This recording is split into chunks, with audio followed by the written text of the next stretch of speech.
Эми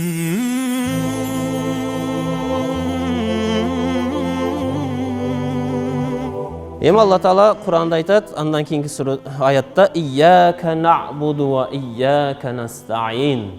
Сени гана сыйнабыз, андан кийин сенден гана жардам сурайбыз. Ушундай мээримдүү болгон зат турса, эмне үчүн ал бизди жаратып алса, андан сурабашыбыз керек? Эмне үчүн аны ибадат кылбашыбыз керек? Эми бул жерде суроо жаралышы мүмкүн да. «Iyяка настаин» Кудайдан, сенден, адам баласыны Кудай Таала айтып жатат Кур'анда. «Я айюханнас антумул фукара» дейт. Силер кедейсиңер, колуңардан эч нерсе келбейт. Адам баласы ушундай бир тишиңиз ооруп калсачы, бүттү. Ушундай 60 кг, 90 кг салмадың, эч нерсе кыла албай калат. Бир тиш үчүн тыпырчылап, орун таппай, алтындай болгон балаң дагы жакшы көрүнбөй калат экен. Качан гана ошол тишти айыктырып же жулуп салганда, анан башка нерсени, байлыгын көрүнүп, балаң көрүнүп, башка нерсе көрүнүп калат экен да. Ушунчалык алсыз пенде экенбиз да. Ушунчалык алсыз пендебиз, бирок ушунчалык Кудай дегенге чейин жетип баратат адам баласы. Кудаймын дегенге чейин барып атат. Намруд, фараон кала берсе, башка бирөөлөр дагы мен Кудаймын дегенге чейин барып жатат. Эми Кудай Тааладан, Кудайым, мен ушунчалык факыр, кедей, колумдан эч нерсе келбеген инсан болсом, сен өзүң айтып жатасың ошол нерсени. Кантип сенден жардам сурайын, Кудайым? Толтура түйшүгүм жатат башымда. Баламды кантип үйлөсөм, кантип той берсем, кантип такыба инсан болсом, кантип деген толтура суроо жатат. Кантип сенден жардам сурайым десеңиз, мээримдүү жана ырайымдуу болгон Кудай Таала башка аятта эмне дейт? «Вастаину бис-сабри вас-сала». Сабырдуулук жана намаз менен жардам сурагыла дейт. Ушул жерде сабыр дегенде дагы уламалар айтат. Бул жерде сабырдан максат эмне десе, уламалар айтат ас-саум, орозо. Кудайдан жардам сураймын десеңиз, бир туугандар, намаз окуу менен жана орозо кармоо менен Кудайдын толук жардамын өзүбүзгө алсак болот экен. Ошондуктан мындан кийин өзүбүзгө ушундай жазып алышыбыз керек. Кокус, Кудай сактасын, башыбызга бир түйшүк түшө турган болсо, бир тууганыбызга бир түйшүк түшө турган болсо, айтышыбыз керек: бир тууганым, Алла үчүн орозо карма. Бул нерсе көп болгон тарыхта. Пайгамбарлар, аулиялар ушундай бир эме болгондо, намаз окуп, орозо кармашкан. Ошон үчүн ушундай бир кыйынчылыкка дучар болуп калган болсоңуз, дуа кылыңыздан: «Я Аллахым, ушул кайгыны менден көтөрүп салчы. Мен сага 3 күн орозо кармайын» деп өзүңүзгө өзүңүз ушундай назыр кылып койсоңуз болот. Же балаңыз ооруп калды, же апаңыз ооруп жатат. Ошол учурларда эмне менен жардам сурайт экенбиз?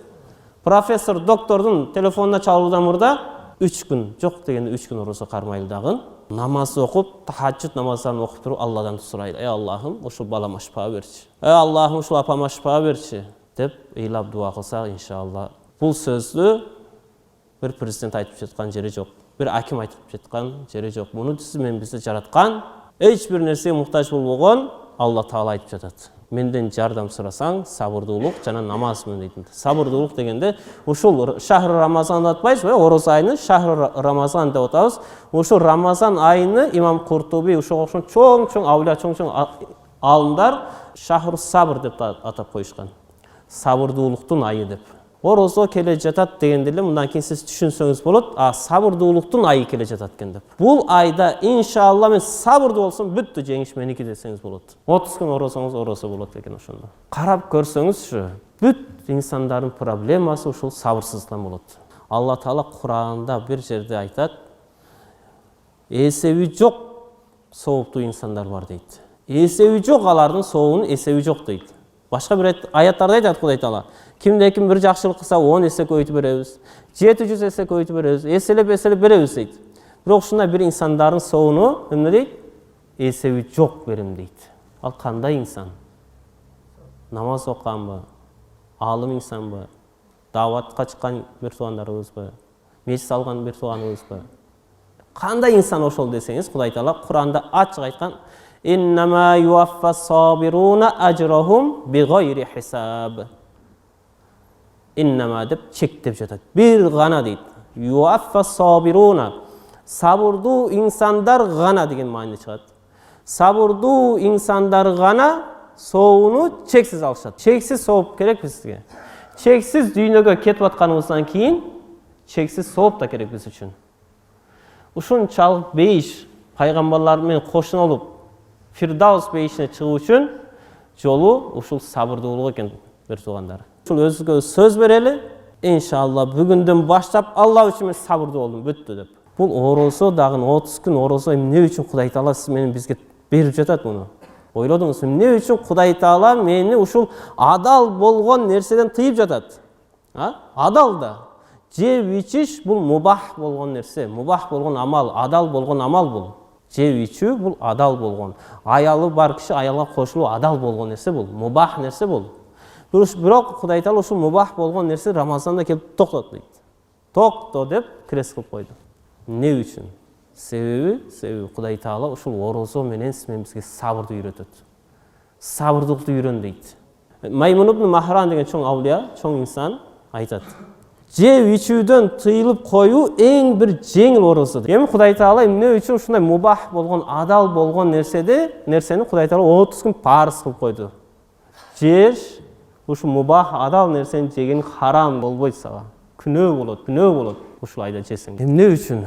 Карап көрсөңүз, Алла Таала Кур'анда ушунчалык көп айтат. Алла Таала ысырап кылган инсандарды сүйбөйт. Алла Таала залым инсандарды сүйбөйт. Алла Таала мутакаббир, текебер инсандарды сүйбөйт. Эми сен ошондой харам болгон текеберчилик, ысырапкорчулук, ошол харам амалдардан сен сактануу үчүн эмне керек бизге? Сабыр керек да, башка эч нерсе керек эмес, таксырым.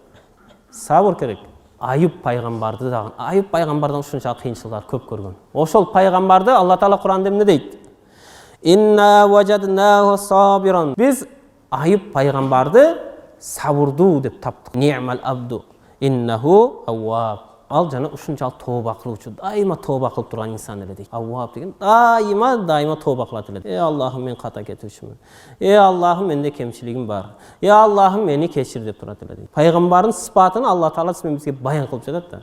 Сабырдуу эле жана ушунчалык дайыма тооба кылып турат эле. Күнөөсү барбы жок анысына карабастан тооба кылчу эле. Дайыма тооба кылып. Кечирип коюңуздар таксырлар деп коебуз го. Кечинде биз жатып атканда таксыр бизден өткөн болсо, кечирип коюңуз иншалла. Дегенде ушул нерсени мындай жакын, жакшы отурганда айтыш оңой ал нерсени.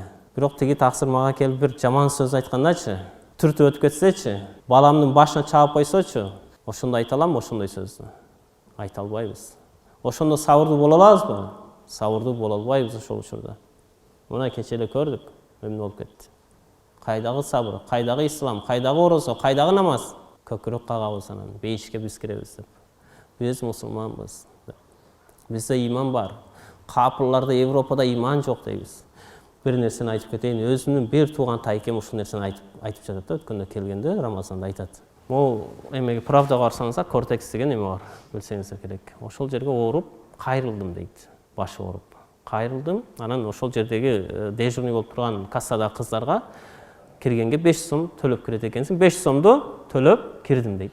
5 сом төлөп кирсем, тиги врач орус киши экен. Сурады дейт, эмне оору менен келдиң дегенде айттым, ушуна башым ооруйт, башым айланат, андай мындай деп айттым, түшүндүрдүм, угуп көрүп, бир 10-15 мүнөт угуп, анан мага кеңешин айтып туруп, сен мага келе турган оору эмес экенсиң. Сен паланча врач бар, паланча адресте, ошол жерге барсаңыз, сизге жакшыраак болот. Сиз мага туура эмес келип калыпсыз деп айтыптыр. Бирок кеңешин айтыптыр, ушундай кылсаңыз, ошол врачка барсаңыз жакшыраак, бирок бул ооруну мен айыктыра албаймын деп. Рахмат деп чыктым. Чыксам, артымдан чыгып, көрдүңүзбү, кандай кылып, артымдан чыгып, жанагы дежурда турган кыздарга айтып, мол мага адашып келип калыптыр. Бул менин оорум эмес экен. 5 сомун кайтарып бергиле деп айтты. Орустун кылган мамилеси. Болбосо ал врачка канча процент түшөт ал? Бир кирдиңиз, чыктыңыз, бүттү ал. Аксын алганга болот эле. 15 мүнөт убактым кетти деп, мисалы. Ошо 500 сом мүмкүн 200 сом кете беле. 300 сом алып, 200 сомну кассага калабы, иши кылып, кой деп, монун акысы эмне үчүн мен жешим керек? Деп ошол орус башы менен ошол нерсени кайра бер дейт. Бирок тилекке каршы кээде биздин мусулман бир туугандарыбыз ал нерсени кылбасак керек эле да. Убактым кетти сен үчүн. Кандайча кайрып берем? Тактап сурап келбейт белең деп кайра урушуп чыгарып коюшубуз мүмкүн да. Көрдүңүзбү? Исламды амал менен көрсөтүшүбүз керек. Сакалыбыз менен, кийимибиз менен, башыбызга кийген допубуз менен эмес, амал менен көрсөтүшүбүз керек да. Пайгамбарыбыз амал менен көрсөттү го. Дуа кылышыбыз керек бири-бирибизге. Дуа кылалы таксырлар. Менин айткан сөзүм тилимден эмес, жүрөктөн чыгыш керек. Бир карыш ылдыйдан жүрөктөн чыкса, жүрөк олтурат. Сиздердин угуп аткан кулагыңыздардан калып эле калбасын, ошо кулактан ылдыйга жүрөккө түшүш керек. Ошондо гана пайда болот.